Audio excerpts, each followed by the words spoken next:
le groupe de la Banque mondiale va apporter une aide financière de 1,8 milliard de dollars en faveur de la Corne de l'Afrique. Elle servira à stimuler la croissance et l'activité économique et à réduire la pauvreté.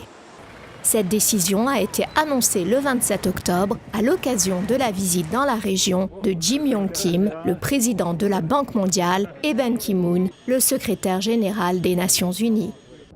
Cette visite de 3 jours en Éthiopie, au Kenya et en Somalie vient renforcer l'action internationale en faveur de la paix et du développement dans cette région.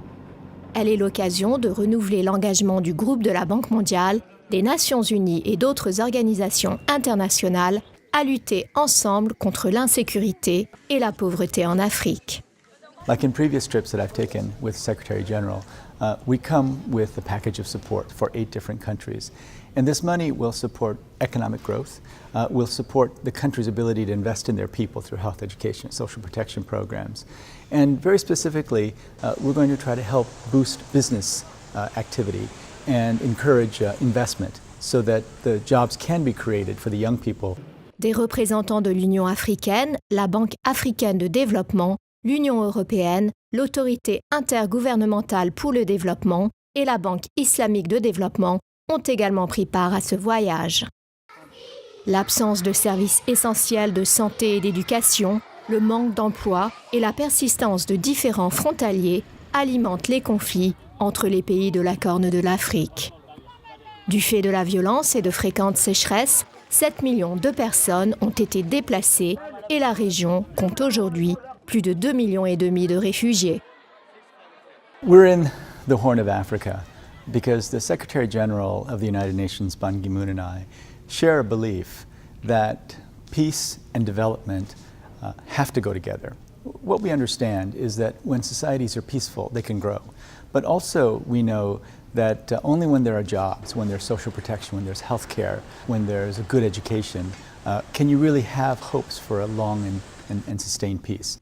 En plus des conflits, les populations de la région souffrent de la faim en raison du prix élevé des denrées alimentaires, du manque de terres cultivées et des barrières commerciales qui réduisent les échanges de biens et services.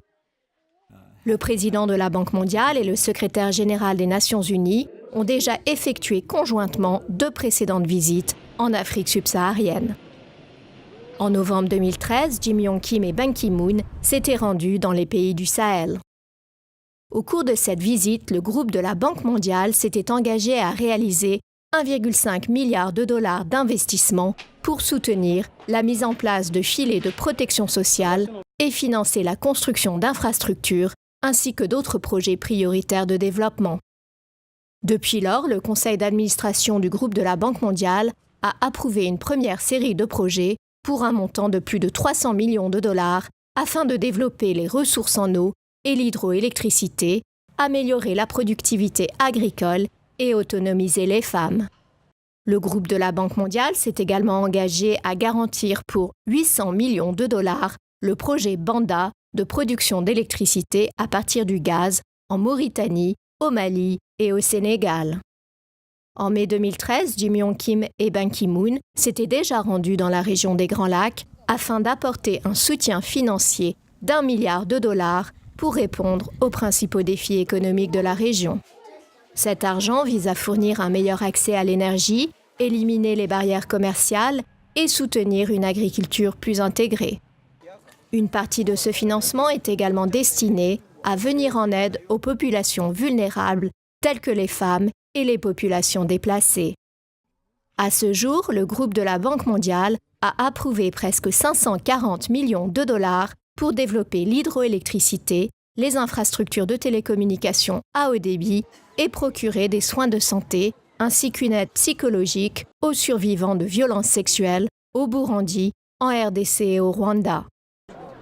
Plus de 640 000 femmes et jeunes filles bénéficieront de ce programme. D'autres projets dans le cadre des initiatives pour la région des Grands Lacs et le Sahel sont en cours de préparation et seront lancés d'ici 2016. On our last 2 trips, we pledged billions of dollars in the Great Lakes region and the Sahel, and we're already seeing the fruits of our work together. It was a novel idea when we first took the trip to bring the peace process together with development. But already in the Great Lakes, we're seeing joint projects that we think will both boost the economies and help to sustain the peace.